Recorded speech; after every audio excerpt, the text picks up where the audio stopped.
Jack Russell, Great White. Jack Russell's Great White. Yes, very much.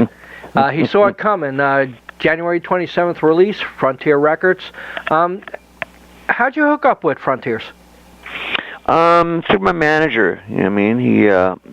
He gave him a call, and they said, yeah, we want to do that. And simple as that. Right. Wow. Now, the new single is Blame It on the Night. Actually, those songs weren't singles, per se. Right. We just released those as just kind of like teasers. Right. You know what I mean? The actual official single comes out like soon, and there'll be a video with it, and then that's the first track on the album. It's called Sign of the Times. Oh, I love that song. I love that song. Oh, thank you. That really starts things off, you know. I mean, you know, I was listening to the CD today a couple times, and, you know, I have particular songs I want to bring up that I really enjoyed and stuff like that. And right off the bat is Sign of the Times. Excellent song, great to start the CD off. Can you tell me anything about that track? Yeah, you know, it's about, well, obviously about, you know, kind of like the simpler things. It's like I'm one of those people that are not anti-technology, but, you know, I'm on the fence. You know, I've watched what it's done to the music industry in particular. You know, I mean, people used to buy records, right. You know, and I mean, for musicians, it's hard now. You know, you got to tour to make money. You know, and before you toured to support your album, right? You know, and so it's completely backwards for us, and you know, it's just different. You know, I mean, it's rarely you're going to see somebody sell 1 million records. I mean, you know, fortunately, you know, we have a following that we have built up over the years. You know what I mean, so, but I mean, bands that are like relatively new, you know, they're going to have a really hard time. You know, how do you do that if you're a brand new band? How do you go on tour, you know, when you have no following, you know? True.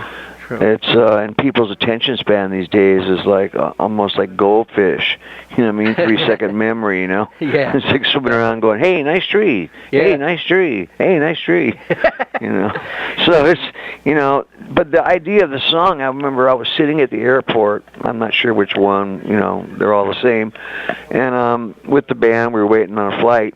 And I was just kind of looking around. And then I started paying attention. And I looked at every single person in my, you know, in my view area, in my area that I could see. And every single person had a cell phone in their hands, and they were pecking away at it, except for me. Even my band. And what, to cap it off, right across from me, there was a couple sitting together. And they were obviously together, you know. Right. And they were texting one another. And I'm going, you're sitting right next to each other. I mean, what happened to the art of conversation, you know? True. And it frustrates me, you know, when somebody texts me. It's like, you know what? You don't want to talk to me? I'm not good. You know what I mean? Yeah. Call me when you have time to talk, you know? Yeah, it's unbelievable. I see people walking across the street with the, you know, against the light, and they're not even paying attention. Oh, no, yeah, no. It's people driving like that, you know. And I got rear-ended, you know, one time. Some chick, she was on a cell phone. Wow. She was dialing a number, you know, or pecking in a number, and bam! Right.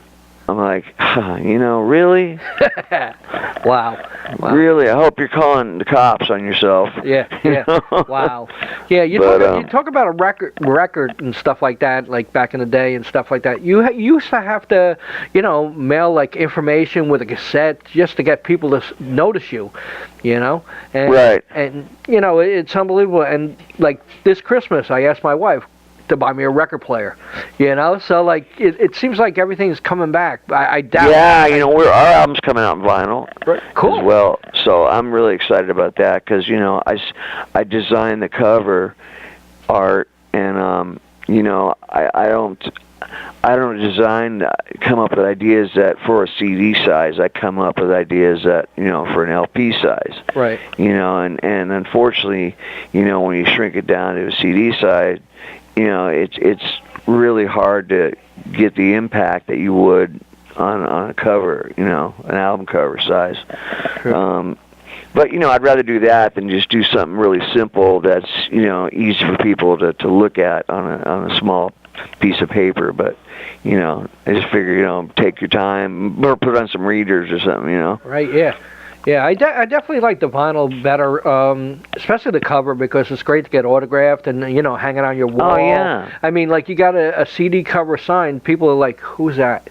Who's that? Yeah. Yeah, Exactly. I mean, here. When I was a kid, we used to we'd sit in line the night before a new release was coming out. I mean, like one of our favorite bands, and it had an album coming out. We would be there the night before it was going to come out, and we would stay there all night long. Right. You have your blankets or whatever, and as soon as they opened up, man, we would run to wherever the display was and grab our copy, run up to the cash register, and then we'd get on our bikes and we'd just haul ass home, and tear the thing, right. tear the plastic off. But after the plastic came off, it was like total ceremony. Yeah. We gently pulled the inner sleeve out, you know what I mean? Yeah. And you hope there was like a bunch of information on it, and hopefully the lyrics are on one side.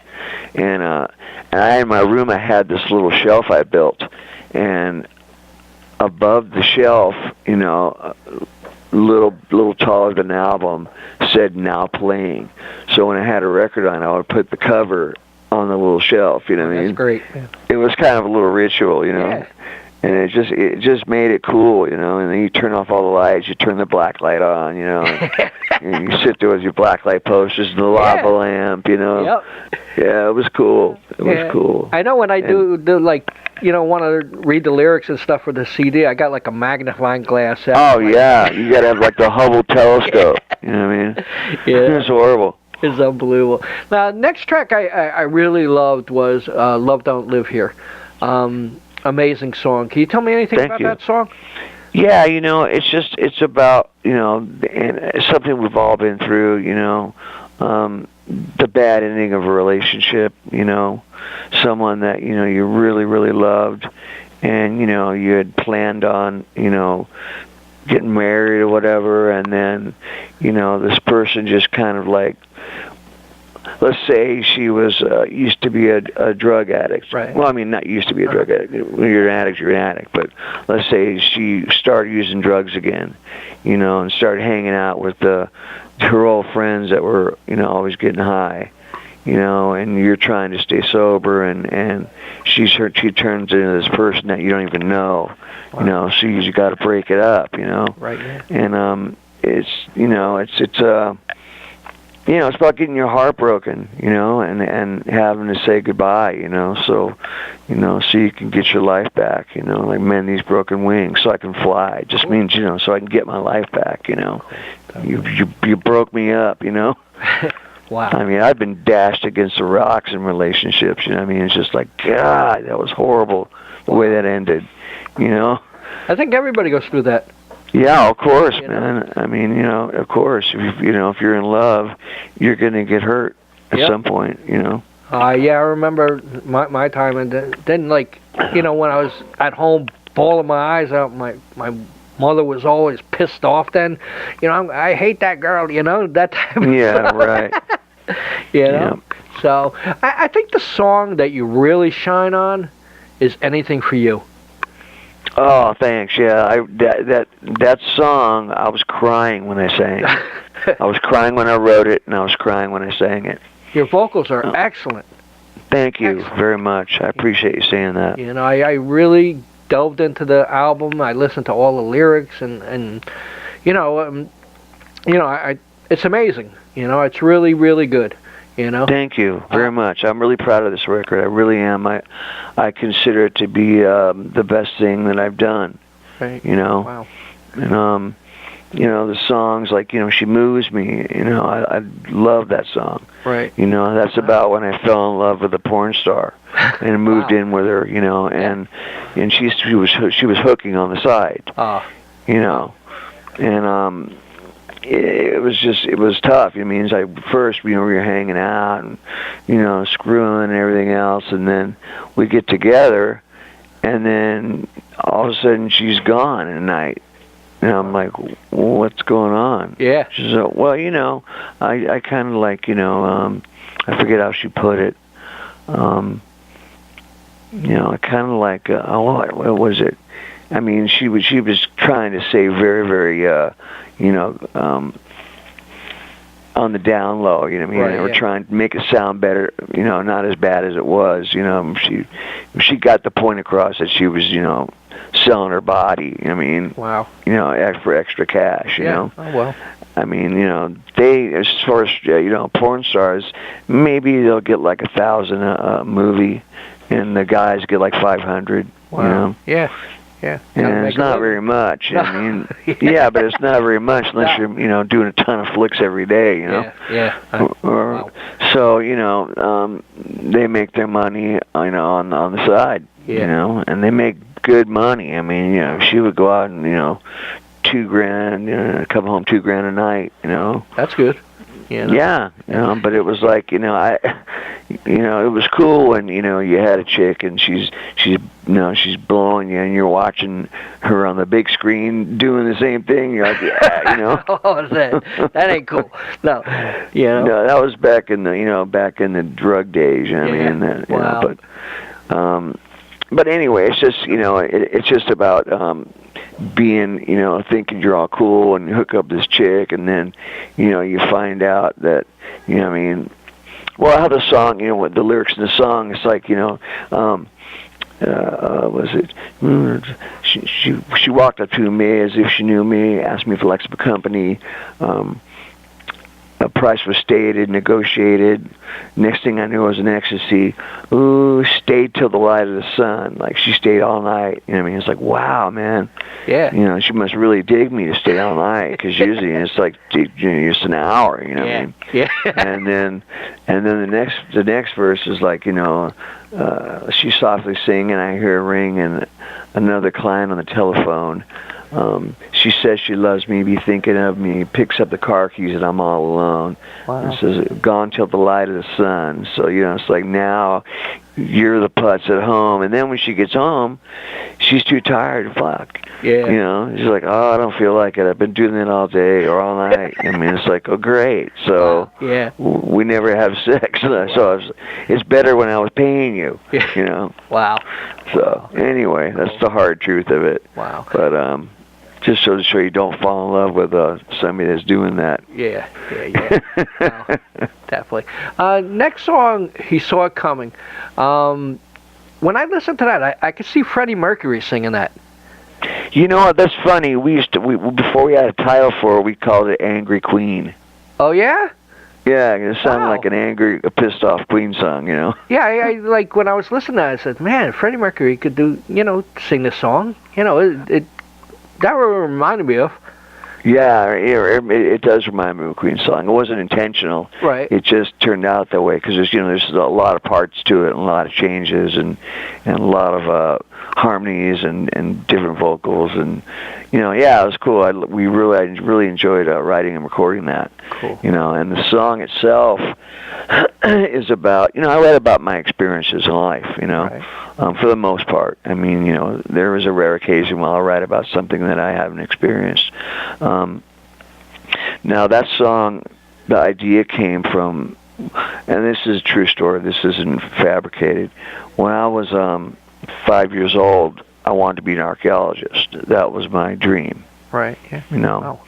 And I wanted to go to Old Divide Gorge in Africa and dig up, old human bones and, early man stuff. And, that's what I wanted to do. Yeah. And for my 6th birthday, my parents bought me the Beatles' Help album. And I remember opening it up and taking it out and seeing the Capitol, record logo on there and remembering, they're on the same record company as the Beach Boys, Right. Because I remember that same logo. So, anyway, I took it and I opened up my little record player, I don't know if you even know what I'm talking about. Yeah, I do. But, yeah, okay, so I opened my record player up and I put it on, and I put it on, I'm listening to this thing, and all of a sudden it was as if the skies opened up and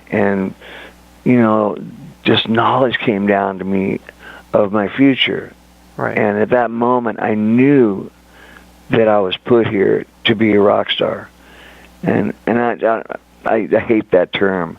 I mean, a professional musician, a singer. I knew that was my destiny.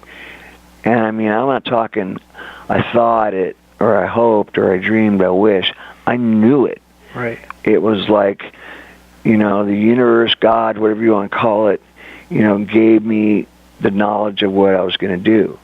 And after that, I never worried about, getting to that point. It was just when, come on. Right. So that's what this song was about. I mean, and it's about where I'm at now. In my life. I mean, after all the stuff I've gone through in the last, 5, 6. Not the last, but I mean before I put this band together, the last 5 years before that, where I was just a mess. Wow. I was just a mess. And, I broke all these bones and I canceled all these tours and, that's why the band split up. They just couldn't rely on me, Wow. And I don't blame them. I would have done the same thing too if I was them, Wow. Yeah, I definitely remember them days because I saw you at Rocklahoma and you came out on crutches. Yeah. Right? Yeah. Yeah. I had, I'd fallen down drunk so many times, and I shattered my left femur. They put a rod in there and a hip replacement. And another time I fell down, I shattered my pelvis, and that's all wired and bolted and barred up. And I broke my right hip. I got 3 screws in that. My right. The ball of my foot, the heel of my foot, I tore the tendon. Wow. I tore the tendon off, and they had to replace that. They had to reattach that because the back of the bone of my heel had cracked. Wow. And it was pulled up with the tendon. I saw an X-ray of my calf, and you look and you see this part of a bone hanging there in the middle of my calf. I was like, wow, man. And that was after I hurt myself, what I mean? And then they put a boot on me, and I'm walking around the airport with this boot, and I tripped. Oh. And then I tore my Achilles tendon. Wow. It's like, great, you guys trying to fix me and ended up making me worse. Wow. But, so then I had my colon burst on an airplane. Ugh. I was in a coma for 5 days in septic shock, and they thought I was going to die. They told my wife to start getting my affairs in order. Wow. And, almost a year and a half ago, I was in another 5-day coma I drank myself almost to death. Wow. And that's the day after that I got sober. I'm like, I'm done. Because the doctor told me if I drink again, I'm going to die. Wow. So after hearing that, there was no gray area. He said, you will die if you drink again. Wow. So, my thought is, I'm going to believe the professional. You know what I mean? Wow. So no more of that for me, which is good, which helps me keep my life on the right track. Yeah, congrats on that. Thank you very much. So back to He Saw It Coming. The lyrics start out. You say my time is over. You look at me and shake your head. You say I've had my day, and you can't believe that I'm not dead. I've fallen down 1,000 times. 1,000 times I've risen. You watched me agonize in pain, but still I stand and deliver. So it talks about what people were saying about me then. Right, yeah. But now it's like they're seeing Jack, back the way he's supposed to be. My voice is working great. The band sounds great. So, it's a big turnaround from where I was for a while. Right. Yeah, cool. Now, the last song, Godspeed. I knew you were going to mention that one. Yeah. Well, it just reminds me of, doo-wop and, the 50s. Right, yeah. Was that your intention? You know what? We wrote the song, me and Robbie, and he showed me the chord progression he had come up with, and I wrote the lyrics, the melody line. And then he goes, "Hey, you know what I want to do?" I go, "What?" He goes, "I want to make this a cappella." Uh-huh. I go, "What?" He goes, "I'll make it a cappella." I go, "How are you going to do that?" I mean, you mean we're just going to just sit there and sing all the words and that'll be it? He goes, no. He goes, we'll sing the instrument parts, and then we'll do harmonies. I go, okay, yeah, go ahead, whatever you want to do. I trust him enough to let him, at least give him a shot at it. Right. He's an amazing musician. So, I said, okay, go ahead, man. See what you come up with. So he got the guys down, and the bass player did the bass notes, and, it kind of went, the drummer did the boom, boom, boom, which I thought was a real snare drum when I first heard the track. I go, oh, so everything's vocals but the drums. Right. He goes, no, that's Dickie. He's doing a beatbox. I go, beatbox? What's that? He goes, boom, boom, boom. I go, wow, you're kidding me. So anyway, he comes back a month later, right? And he goes, hey, I finished the song. I go, what song? He goes, Godspeed. I go, you're kidding me. You actually did that? He goes, yeah. I go, I got to hear this. So he puts it on, and immediately I just start laughing. Just rolling laughing. Not because it was funny, but because it was so amazing. I was just blown away. I'm going, this is so cool. I can't even believe it. If you listen to it, all the intricate harmonies and, the bass parts and the shifting from the boom, boom, boom to, to da-da-da, to harmonies, it's just amazing. Yeah, it really worked.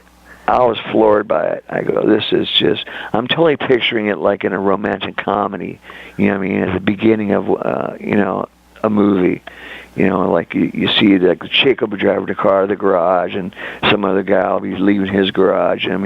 Like a Jennifer Aniston kind of movie, you know what I mean? Right, yeah. Wow. I really enjoyed that song too. Thank you. Thank you. So the band released in 2014 a digital song called Hard Habit. How come you didn't include that on this disc? Well, we felt that it had been out for so long, and we just figured, let's just write another song. Right, yeah. Wow. And which we did. And I don't think that song really would have fit on this record. Right. As far as, we had written better songs since then, right. Uh-huh. Don't get me wrong, I like that tune, but it was like that or Love Don't Live Here. Right, yeah. You know what I mean? Yeah. So I'd rather have Love Don't Live Here on here than the other song, Understandable, Will you be touring for this album? Absolutely. Oh, Will you be coming to Jersey? No, I hope so. I hope so, too. Anywhere I have us, man. I'll play on a rock in the middle of the prairie. I don't care. Wow. You know what I mean? Wow. Put some people in front of me, and I don't care where it is. Yeah, but at least you still got your vocals. You got, a great album. You have everything going for you, Yeah, life's pretty good right now. I don't got too much to complain about, and just doing good anyway. Nobody listens. Right, yeah, definitely not. But I do, Yeah, right on. Cool. Right on. Okay, man, Jack Russell's Great White. He Saw It Coming, January 27th on Frontier Records. Pick it up, listen to the single, or whatever single comes out next. Congratulations, man.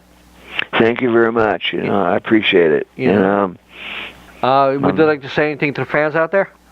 Yeah, man. I just want to say, hey, I love you guys. Thank you for all the support over the years, and please pick up the new album. I promise you will love it.